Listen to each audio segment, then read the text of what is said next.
So we have just completed a four-part beginner's guide to SimCity and getting a city up and running, where we've talked about the foundation of just getting a real good city to the point where it is successful, and then you can move on from there if you're doing a specialization.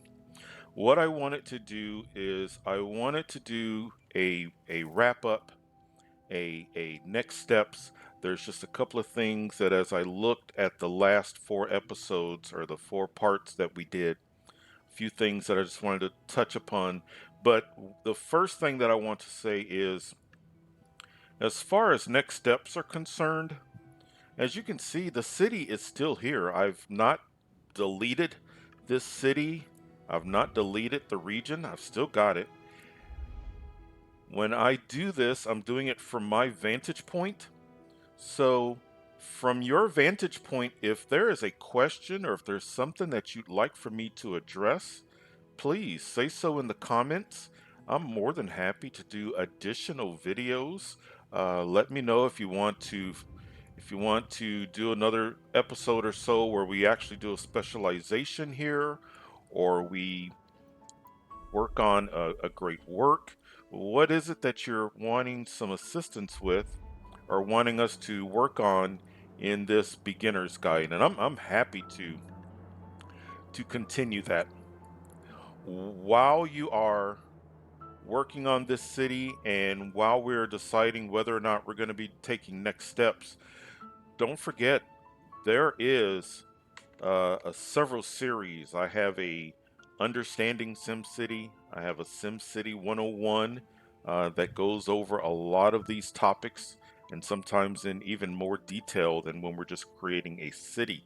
So I invite you to look at that as well. But really, just yeah, I just wanted to because my whole goal is I absolutely love this game, and if I can help just one person get to the point where they're enjoying and they're successful with creating a city. That's my goal. That's what I said in my very first video, and I'm repeating that in this video. But those are the next steps, is let me know what you'd like for us to do with this. Do you want to continue on? What topics, what things do we want to discuss? And also we've got some tutorial series that are already on the channel. When you are working on a city and you're going from the beginning to the mid to the latter part of a city, really all it's about is happiness. So that's what I wanted to just kind of go over and just reinforce. In episode 1, at that point the city was very young. We were still dealing with dirt roads. And in episode 1, I talked about how at the beginning of the day. So it's about 8:30 a.m. game time. So at about 9 a.m., a lot of the residents are going to start to leave and head either to a commercial location to work, or they're going to go to an industry to work. Those residents, they are wanting, the way the simulation works, they are wanting to be able to, at the end of the day, collect a paycheck, and when they leave work, they want to either be able to go to a park or they want to shop, and then they want to be able to make it back home. If they can do that in a day, that is the happiness loop. They will be happy and they will continue to pay taxes. Same thing applies for commercial. A commercial location needs somebody to show up to open up a commercial location, but it also needs people to shop. At the end of the day, that commercial location, if that happens, then they will be happy and they will pay taxes. Same thing applies for industry. Factory needs factory workers to come in. It needs a place to ship the goods, whether it's a trade depot or to a commercial location. And at the end of the day, if that takes place, then they're happy. So we went over that in episode 1. Let's expand on that. So We have a lot more residents than eligible workers. So we need to also focus on, can eligible students in the course of a day, can eligible students make it to school and back home? Can people make it to shops? Can people get to a clinic if they're not feeling well? If there is a fire, how successful can we reach fires? All of these things will contribute. So, in addition to being able to go to work, people are going to be sensitive to, okay, am I in a neighborhood that is full of crime? That's going to bring down the happiness. Am I in an area where my houses continue to burn down? Are we sick? All of those things affect happiness. The day has just begun.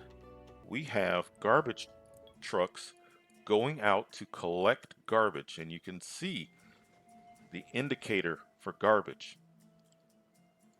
In the course of that shift, I want to be able to see that we have collected all of the garbage by the end of the day. Overflowing garbage is going to contribute to unhappiness. So I really just wanted to kind of bring all these things up just to emphasize the happiness loop. Do you have mass transit? People going to school, yes, they will drive, but a lot of people to get to school are also going to get on a bus. So, do you have bus stops set up? All of these things illustrate just how important, if you think about everything we've just talked about, just how important transportation is. This simulation is really about efficient traffic management within the city, coming into the city, and going out of the city. That is one of the lessons that I learned early on, is just how important that is. And that's one of the reasons why, in my experience, lots of four-way intersections can be a challenge, which is why in this city, I believe I only have two four ways. And if I could figure out a way to not have these two four-way intersections, I would. But it's really important that you work on and focus on the happiness of your city. And to do that, your most important, and it's not the only data map at this time, but as far as happiness is concerned, this happiness map is so useful because you're not having to rely on a chart. You're not having to look at this type of a chart, which is helpful, but at a glance, you can look to see, okay, are we green? Are we lime green? Or am I seeing lots of yellows, orange, that dark orange, reddish color? That's so important to keeping an eye on what's going on in your city. In addition to that, the approval rating, it will give you another at a glance indicator of what's going on with your city. If, for example, this industrial happiness was actually going negative, you can click on it and get a bit of an idea of what's taking place. And don't forget your bulldoze tool. Your bulldoze tool, yes, it is to knock down rubble and abandoned buildings, but if you've got anything that needs to be demolished, you can hover over that building and it's going to tell you what's going on. That is another good early indicator of any potential issues. As I've said, you want to stay on the lower speeds. Stay on turtle speed. It's enjoyable. It's a great way of building up your city. I know the temptation is strong to take it up to cheetah speed. Minor issues can become major real quick, and you may not even notice it until it's a problem. So stay with turtle speed. um, there are times I'll go up to llama. Maybe overnight I'll take it up to cheetah speed. But if you are early into playing SimCity, if you've been having some issues, that is one thing to focus on is just go slow. Take your time. You're not going to be able to build a city overnight with everything that you need. It took us 4 episodes to get to the community college. So that is really what I wanted to address as far as wrap up next steps. I have fun starting a city. So this was a lot of fun. But as I've said, this is something that I'm approaching from my viewpoint and my vantage point. There may be things that you want me to address. So please, in the comments, let me know, and I'm happy to address it. But until then, enjoy the game, have fun, take care, and we will see you next time.